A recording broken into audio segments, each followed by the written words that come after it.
the 2023 valedictorian, Emily Rose Honoree.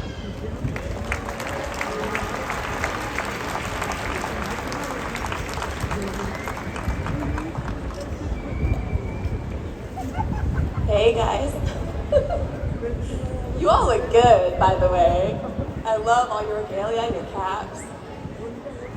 It is my pleasure to welcome students, family, friends, the amazing faculty at SAC, and everyone watching the live stream at home to Santa Ana College's 2023 graduation.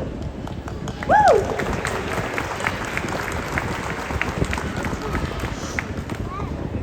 On behalf of my fellow graduates, I would like to thank those of you who offered your encouragement and support that helped pull us through and get us here today. To say it is an honor to be up here speaking to all of you is an understatement, because it is the honor of my life so far.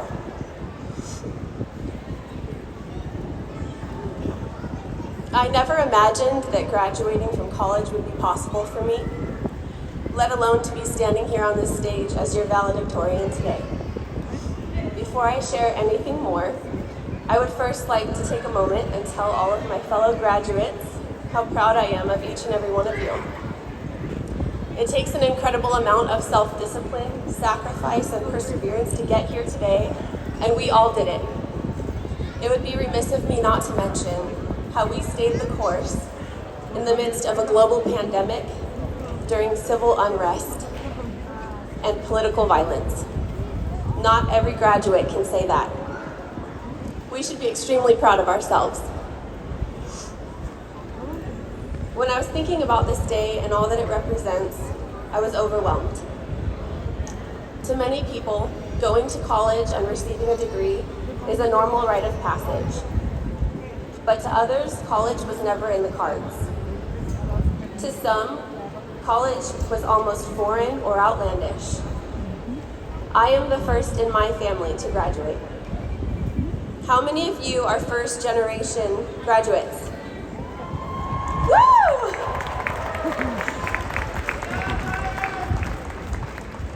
Parents, grandparents, those of you at home watching, today is just as much your success as it is ours. You laid the foundation for our strength and perseverance, and because of you, we are able to lay an even stronger foundation for generations to come. When thinking about what I would say today, my mind was flooded. I kept seeing the word transformation flash in my mind. These last 2 years have been truly transformative for me, as I'm sure they have been for all of you. It reminded me of butterflies. I know, the whole butterfly metaphor is so played out. But I'm a science major, so just indulge me for a minute while I elaborate. I promise it'll be worth it. I have always been amazed by butterflies and all that they must go through to become the delicate, free creatures they are. In my opinion, they are the epitome of transformation. How in the world does a caterpillar go from this plump, squishy, grounded thing to a slender, elegant butterfly that takes flight? Well, you see, inside the caterpillar are these discs that contain all of the instructions for its metamorphosis. Once the caterpillar molts into its chrysalis, it begins to self-digest its body, forming a sort of caterpillar soup inside. This caterpillar soup just so happens to be the perfect, nutrient-dense food that it needs in order to grow and reproduce. These discs that the caterpillar never used for its entire life begin to grow and change, and it slowly takes the form of a butterfly. It takes turning itself into soup to get this transformation rolling. Once this metamorphosis is complete, the butterfly might not even emerge from its chrysalis from anywhere between a month to a few years. The timing and the environment outside must be just right before the butterfly can emerge and take flight. We are all going to continually transform over our lifetime. It's inevitable. Today is evidence of the beginning of our transformation. Thankfully, we don't need to self-digest our bodies to grow and change, although our growth can still be uncomfortable and at times painful. Like the caterpillar, I believe there are parts of each of us that we don't even realize are there. Parts of us that contain the instructions for our own transformation.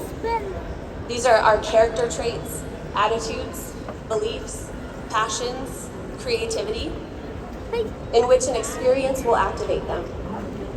Whether that's by taking a leap of faith and succeeding or failing, experiencing love or loss. Once these parts of us are activated, we will never be the same. There are going to be so many experiences that will help transform us into who we are meant to be. And if we are lucky enough to live to old age, we will not be who we are today. The question is, will we allow our experiences, no matter how positive or negative, to propel us forward so that we can reach our full potential in this life? The idea of change and transformation is special to me because although I'm almost 34, I have realized that I will never be done changing and growing. I am not the person I was even 3 years ago. If you had told me 3 years ago that I would be valedictorian at my college graduation, I probably would have laughed in your face. You see, I barely graduated high school in 2007. That was 16 years ago, with barely a 2.6 GPA. I was 17 and I had absolutely zero plans for my future. And I swore on that day that that was the last time I would ever step foot on a school campus again. I hated everything about school. I had horrible test anxiety, which I still have. I didn't have many friends. I have a few now. And I suffered with crippling social anxiety that often landed me eating lunch in the bathroom stalls, so embarrassing, or out on the bleachers of the football field. From that point forward, I had convinced myself that I wasn't capable of very much, and I definitely wasn't smart.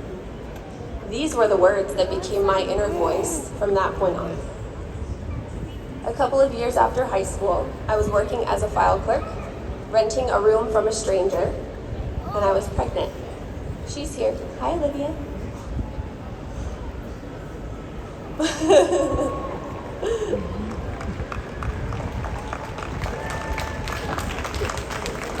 My boyfriend and I had been broken up for about a month when I found out. Wasn't this supposed to be the best time of my life? It didn't feel like it. I was alone and I was scared for the future. We ended up getting married. Hey, babe. And we had 3 more children together. My identity had become wrapped up in mom, wife, and homemaker, as it does for so many mothers. My life was beautiful, but it was also extremely exhausting. My husband was pursuing his doctorate degree, and we were living off student loans, food stamps, and the good graces of our friends and family. On more than one occasion, we had less than $25 in our bank account. Rent was due, and our gas tank was empty. I was often the solo parent while he was at school or locked away studying in our bedroom or at clinicals. When was life ever going to get easier? I felt like I was losing myself every day that went by. They don't talk about how lonely it can be as a stay-at-home parent. It's hard to be the one behind the scenes that never gets the glory, to be the partner that keeps things afloat at home while the other is out achieving and succeeding. Although I was slipping deeper into depression as the years went on, I had convinced myself that this was what I wanted because what else was I going to do? Remember, I wasn't capable of very much and I wasn't smart. I had come to one of those fork-in-the-road moments in life where I had to decide which direction to go. I could either go for it, make a change, and do something that I'd never done before, or I could just suck it up and keep going with the way of life I had been living. I read a quote on Pinterest by a man named Arthur Burt that said, "Nothing happens until the pain of staying the same outweighs the pain of change." I wanted to be a better version of myself. I craved independence of mind and spirit. I wanted to be a better mother, a better wife, and a better human. I needed to find myself. I was ready to change. So in January of 2020, I enrolled for spring semester at Santa Ana College. Woo! I was fascinated with the human body, so I figured, what the heck, my first course should be General Human Anatomy with Dr. Patel. In retrospect, woo! After a 13-year break from any schooling, I probably should have gone a little lighter. It was so intimidating sitting in such a big classroom and experiencing such intense course content right out the gate. And it was only a matter of weeks before the pandemic hit and everything shut down. We were forced to pursue our education at home. I was stuck inside with 4 amazing kids. And there was no toilet paper anywhere. But I was determined and nothing was going to stop me. The semester wrapped and I viewed my final grade. Babe, it says I got an A. This can't be right. It was right. As each semester passed, I stayed committed and I didn't give up. Before I knew it, it was time to apply for nursing programs. As I looked at my official transcripts, somehow I had maintained a 4.0 GPA, and more importantly, I had discovered myself. I was finally beginning to see what I was capable of. Don't get me wrong, there were so many moments where I completely doubted myself and whether I could do it, specifically when I was taking chemistry. If you know, you know. But I reminded myself of how far I had come, and I kept going. My darkest point in life caused me to take a leap of faith that activated a fire inside of me. I had found my independence and my self-worth.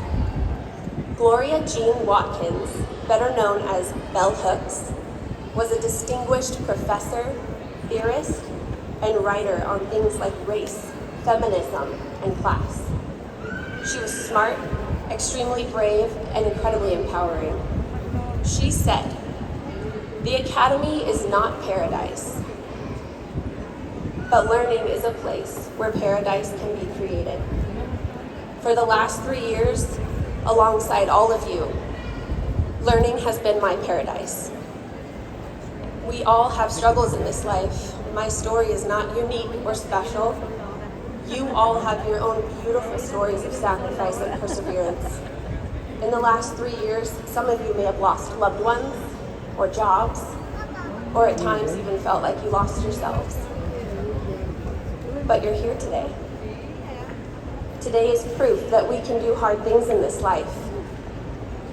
We are strong, and we are capable of so much more than we even realize.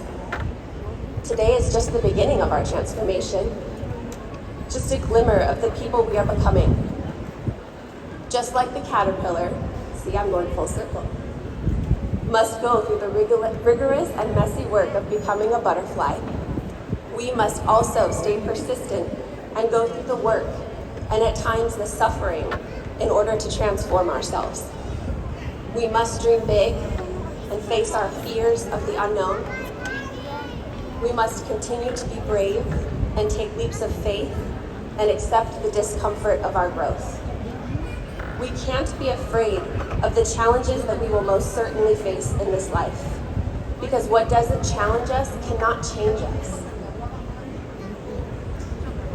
Ignore